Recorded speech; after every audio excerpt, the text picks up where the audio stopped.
Bienvenidos a un nuevo video de Conta.com. El día de hoy estaremos viendo cómo saber si tengo un saldo a favor haciendo un cálculo de impuestos para más o menos saber si me conviene o no hacer la declaración anual.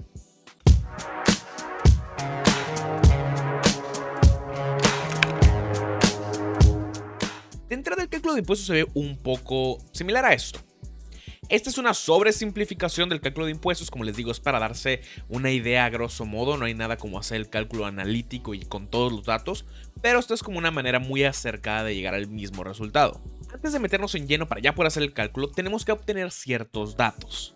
Los más importantes siendo estos que te acabo de subrayar en amarillo.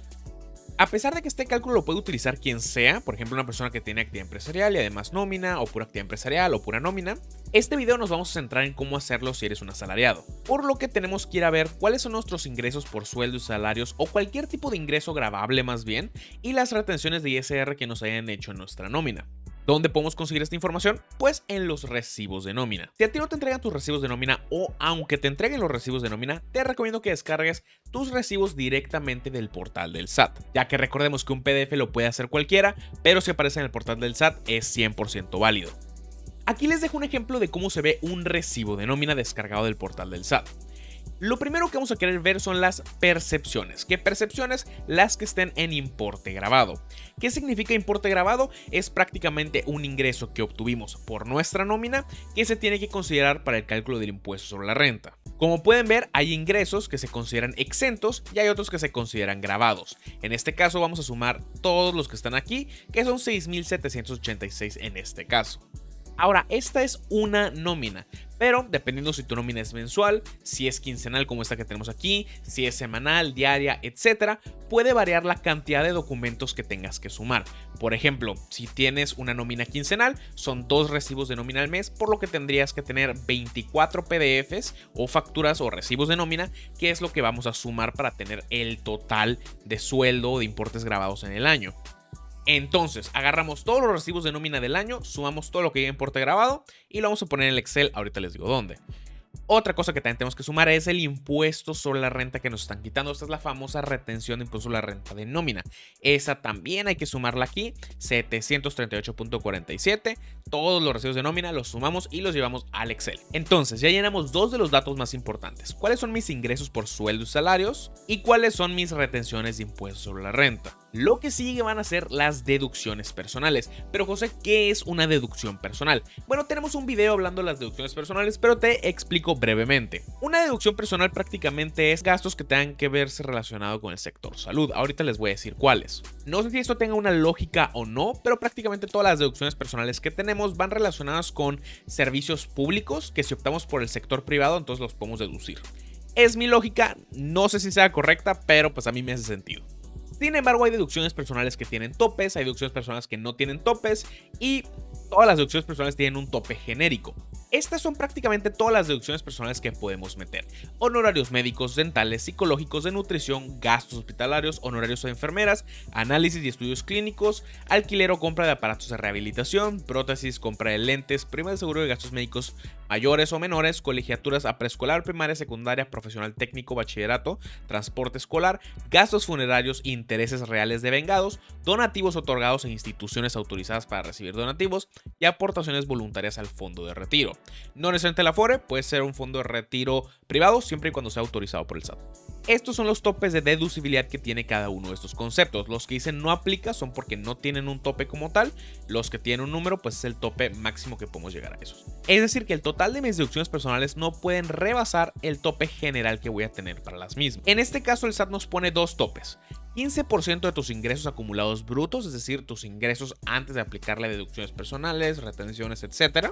O 5 UMAS anuales, lo que resulte menor. En este caso, lo que resulta menor es el 15% de mis ingresos, que son 21,600 pesos, por lo que este va a ser el tope que vamos a utilizar en este ejemplo. Aquí puse prácticamente unas deducciones personales pues aleatorias, nomás por poner algunos números que hicieran un poquito de sentido para demostrar algunos ejemplos. El primero que les quiero enseñar es este de aquí.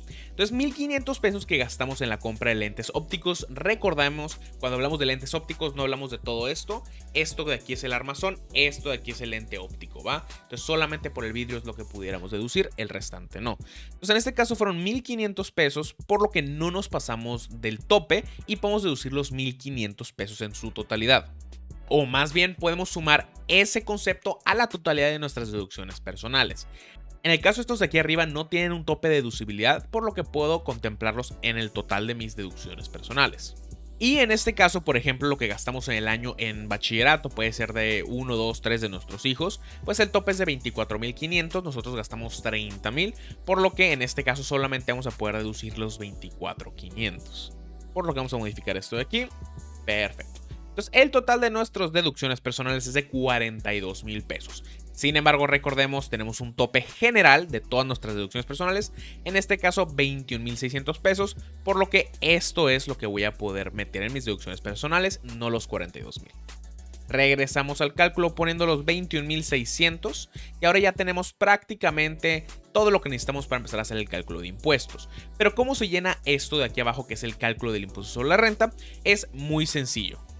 Vamos a utilizar esta tabla de aquí, que es la tarifa para el cálculo del impuesto correspondiente al ejercicio 2022, es decir, la tabla del impuesto sobre la renta anual.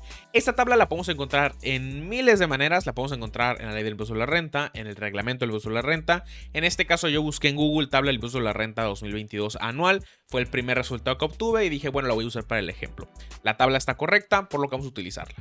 Lo primero que tenemos que ver es los conceptos que me está pidiendo el cálculo de impuestos y pues hacerle sentido con la tabla que está aquí. Por ejemplo, el límite inferior y el límite superior son rangos, donde tenemos que encontrar nuestra utilidad fiscal. Aquí ya sabemos que la utilidad fiscal es igual al total de mis ingresos menos el total de deducciones, por lo que estos 122,400, poniéndolo en rangos, estarían aquí, entre 115,000 y 134,000, por lo que vamos a utilizar esta fila de aquí para el cálculo de impuestos. Vamos a traspasar los datos. Límite inferior, 115,375, porcentaje de impuestos sobre excedente, 16%, y la cuota fija, que son 9,265,20. Prácticamente con esto ya tenemos nuestro cálculo de impuestos. De hecho, recordemos, es a grosso modo, es muy brutamente hecho el cálculo de impuestos, por decirlo de alguna forma. Toda esta información se tendría que verificar, tendríamos que ver si realmente fue cobrada, si no fue cobrada, por ejemplo, si hay algún recibo de nómina timbrado adicional o que no cuadre con los ingresos que estamos teniendo. En ese caso, tendría que haber una diferencia en este cálculo de impuestos. También hay muchos más conceptos que no estamos considerando, por ejemplo, aguinaldo, PTU, prima vacacional, que si hay subsidio del empleo o no hay subsidio del empleo, hay otras deducciones, etcétera. En este caso, por los 144,000, a mí me quitaron en mi nómina 16,800, pero al yo aplicarle 21,000 pesos de deducciones personales, hice que mi utilidad fiscal bajara de 144 a 122, disminuyendo el impuesto sobre la renta de 16,800 a 10,389. Es decir, que en este caso yo tendría un ISR a favor de 6,411 pesos, mismo que puedo optar por pedirlo en devolución mediante una devolución automática o una devolución manual. Ya también tenemos un video al respecto. Ahora sí, solo falta esperar que habiliten el sistema para poder presentar la declaración anual del 2022, ver que este saldo a favor sea real y presentar la declaración solicitando mi devolución automática. Espero que este video les haya gustado. Si les gustó, asegúrense de dejar su like, nuevamente suscribirse, activar la campanita para que no se pierdan ninguno de nuestros próximos videos y como siempre nos vemos en el próximo. Bye.